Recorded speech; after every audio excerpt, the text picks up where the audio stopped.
Pernah baheula kula nguburkeun. Begitu nguburkeun atuh diturunkeunana di hareup. Aya kiai nentang. Cek kiai teh punten urang neangan Abdul. Belah ditu kidul. Cek kula ulang geus di dieu bae langsung. Kuidul Abdul. Kula cicing bae. Masyarakat ke cicing. Dikidulkeun nyana tujak tunjuk bae. Kiai rada kolot. Kidul, cekena utama. Cek kula teh kiai ka dieu. Sok nu sajen mundur. Kiaina kena nurunkeun mayit belah kidul. Pugu di dinya teh aya pager-pagerna aya kawatan. Ayo kiai, utama cenah belah kidul, bongkar pagerna ku kiai. Nyana neuleukeun kula bae dideuleukeun deui sia mah kolot aing mah ngora. Wani aing ka sia gelut yo. Tungtungna mah pandeg gelut eta. Billahi minasyaitonir rajim.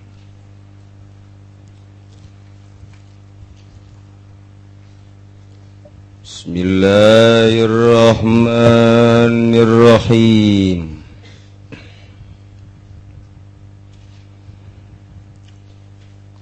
Musyai'ul janazati la yajlisu hatta tunzalal janazatu. Tawi wong kang ngiringaken ing janazah iku oranana lungguh ya musyai'. Malah dan turunkeun apa janazah an a'nakir rijali saking pirang-pirang punduke pirang-pirang wong lanang alal ardi ing atase bumi li anal musyai'a innama jaa nasatuhune wong kang ngiringaken ing mayit iku angin pastina kaya musyai' yang tinaan di sya'niha kena arah-arah nemen-nemen kalawan kalakuanane janazah walaysa minal iyatina ayajlisa gobla wad'iha lan oranana ikut tetap saking nemen-nemen apa yang tah lungguh ya musyai' ing dalam sadurunge dan dokone janazah. Nabi Ishaq radhiyallahu anhu dan riwayatkan saking Ki Abi Ishaq muga-muga nilar bendu safa Allah anhu saking Abi Ishaq anna Abdullah wasatuhuni Abdullah ibna Yazid kang putra lanang Ki Yazid adakhala iku manjingakeun ya Abdullah al-mayyita ing mayit min gibali rijlail gabri saking arah-arah sikil rorone gubur. Qala ngucap ya Abdullah hadza minas sunnati utawi ikilah iki idkhal al-mayyit min gibali rijlail gabri. Kututub saking sunnah Rasul akhrajahu Abu Dawud semetuaken huing hadis sofo Imam Abu Dawud.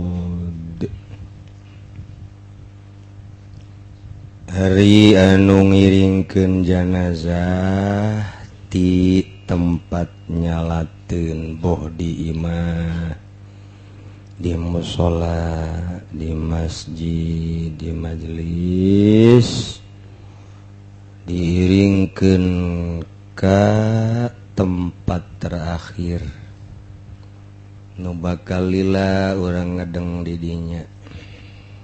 Eueuh kasuran, eueuh seping bed, eueuh ranjang, eueuh anggel, eueuh guguling,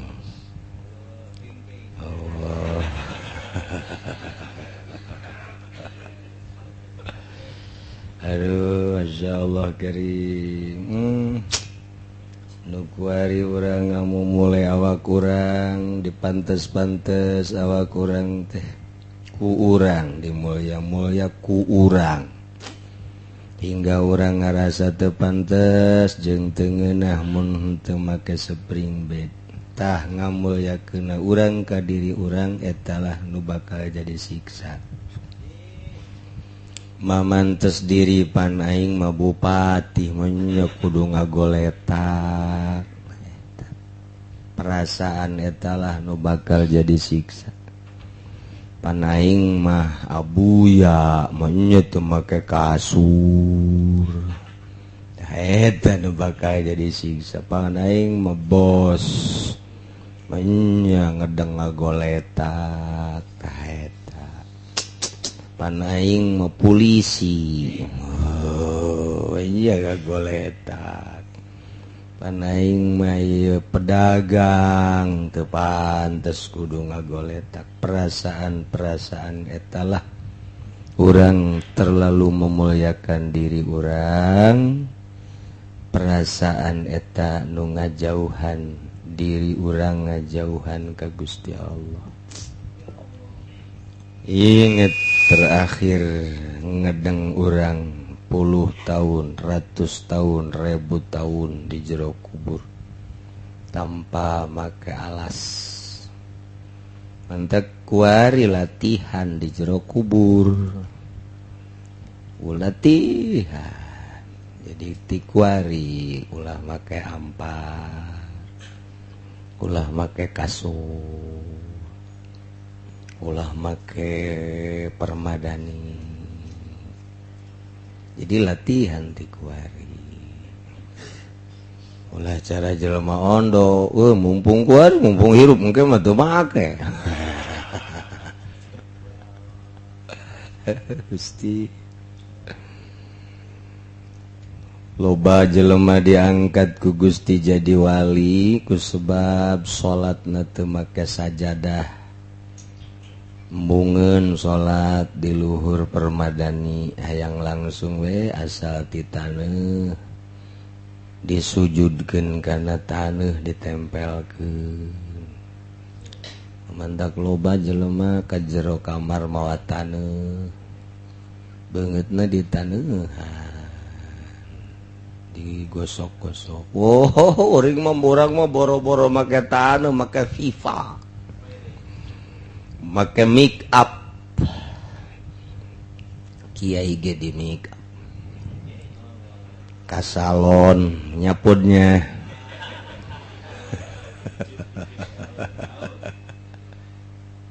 jadi lain beuki deukeut ka Allah bareng dibere ilmu teh beuki ngajauhan ka Allah teh keur can jadi kiai mah teh ka salon bareng jadi kiai diemple-emple ku si Betty.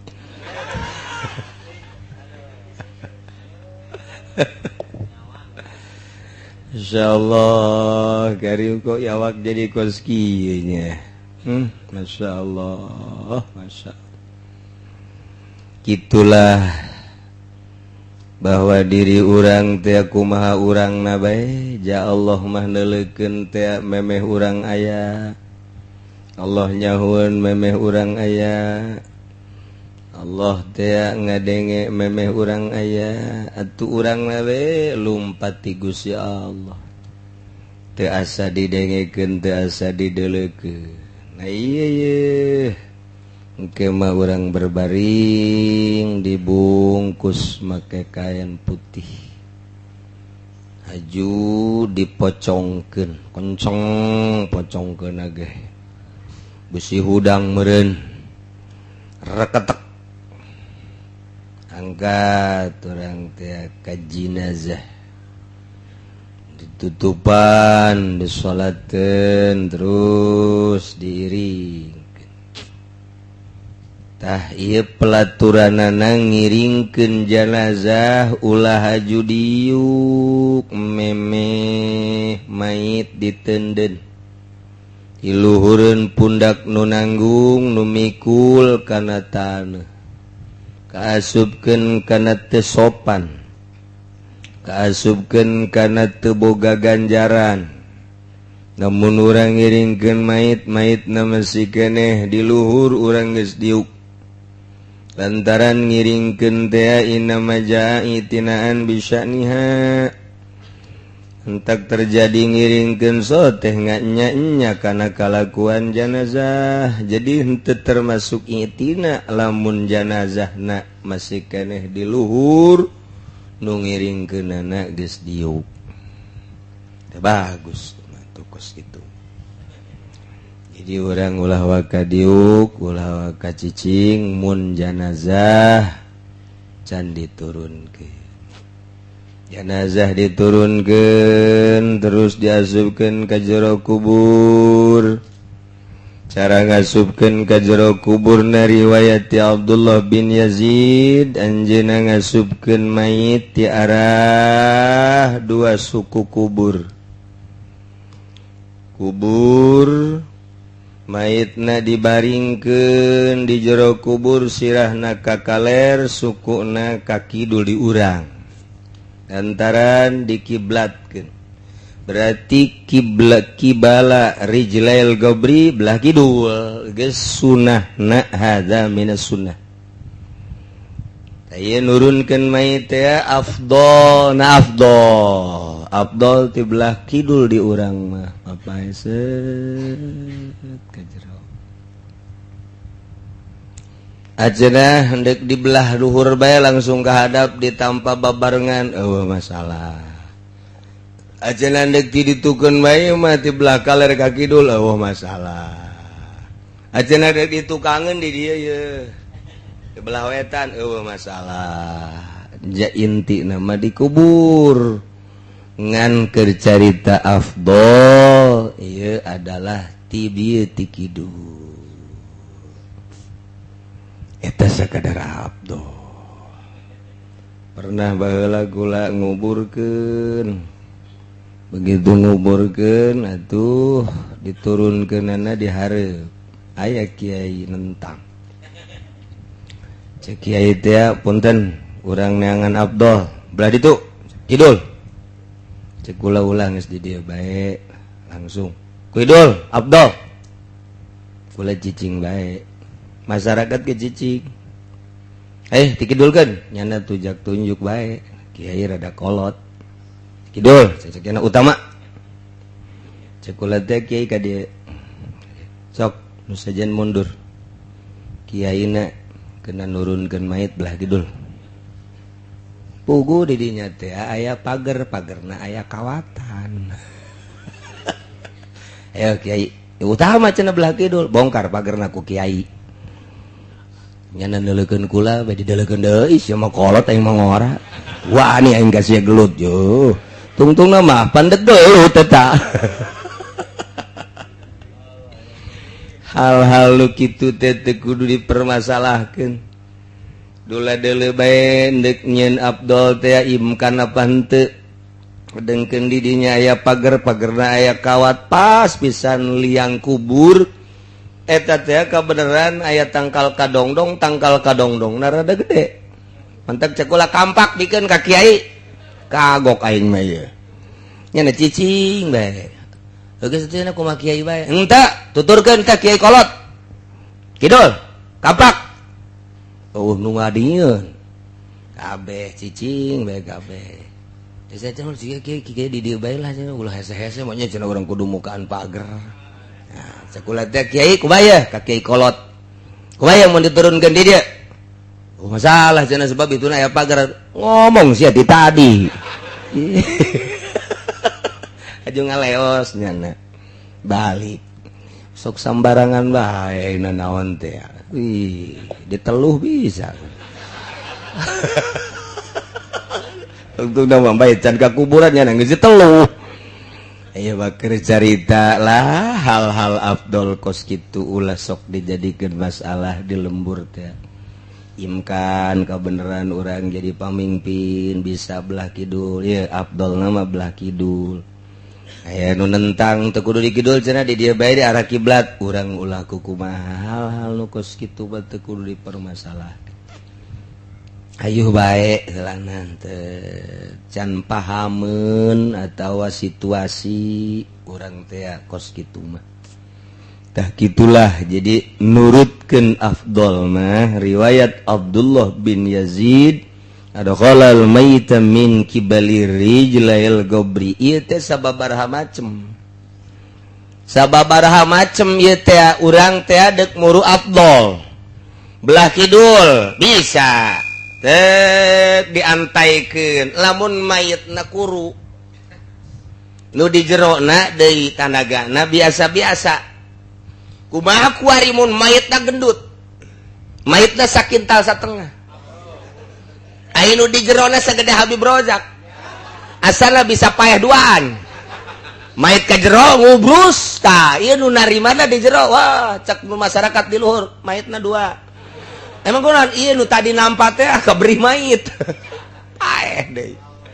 Matak deuleu situasina kana lantaran kukula geus ditajribah. Geus ditajribah ieu teh lain lalagaan, begitu manggi geus kebel. Bahwa utamana ieu teh belah kidul berarti ti arah suku. Coba-coba kula teh sosokan. Sarua emang kiai awal mah kiai ngora mah sok sosokan. Kakarak diangkat jadi kiai teh sok-sok. Cek kula belah kidul. Utama usah saya yang mulai nentang ya nges di kaki dulkeun mayitna lintuh mayitna lintuh ayo nari mana kuru nges kieu gageter we cenah pan teu bisa ngahiji pan ngarakata tan pan ngabaris di jero pan liang teh leutik teu bisa duaan bareng begitu ka kuno hiji ka dia geus ngaleket teh cenah kieu nu di dieu pan ieu narima teh nulungan pan naon garang-garana leutik liang teh itu numpuk di dia di luar numpuk wah cek gue teh efektif berarti ya Abdul tinggal Abdul ya berarti teu beres ya kajian kumaha ge ya nah tidinya kan jadi tungtung apa antai-antai ti luar ngan teu ragag doang tamait kiai cenah ieu Abdul ge kos kieu heuh emang geus tanggung lah cek teh terusan nu mantap barang pernah kejadian kos kitu kuarina da kuari di dalam mayitna kuru kidul kabawaeun ieu mah kajian ku kumaha ge sebab kuru tapi aya nu kuru meureun dosana gede berat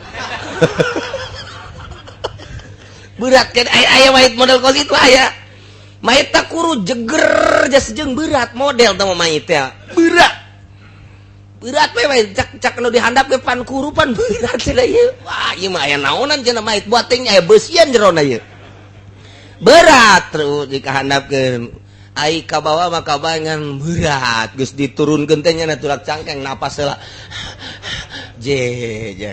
nya was sekali-sekali ti dieu coba ti dieu mah ngeunaheun di arah kiblat babarengan jadi sanajan berat tamait ai ti arah kiblat mah di urang ka bawah bae lantaran bareng pahan tuh nu turun teh pan minimal teh tiluan lantaran lamun koopatan pas sedak-sedak kelimaan pas sedak-sedak jeung memang sunahna tiluan tuh eta ge tah sunah tiluan tadi jero lamun teu berat lamun berat mah tambah teu berat keneh tambah deui pas sedak-sedak los pernah deui tah pan Abdulna tiluan maitna gede begitu diturun sekula tambah deui ulah cenah cak usa urang teh Abdulna tiluan iya ngareketek ya bisa ya Abdul tinggal Abdul ya saya tahu kumaha situasi kos gitu mun normal nu di jero kuburanana gelede jeung aya tanagaan maitna atuh saimbang utama belah kidul turun ke handap masalah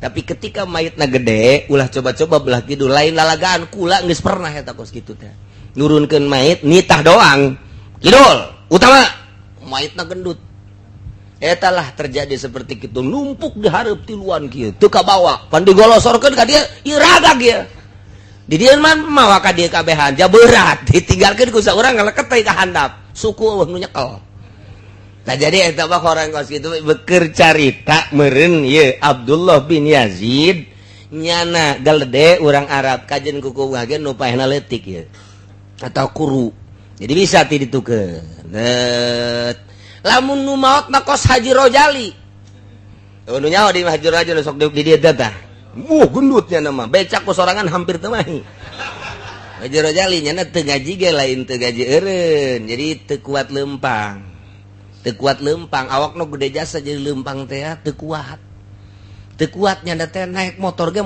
ngomong ampun.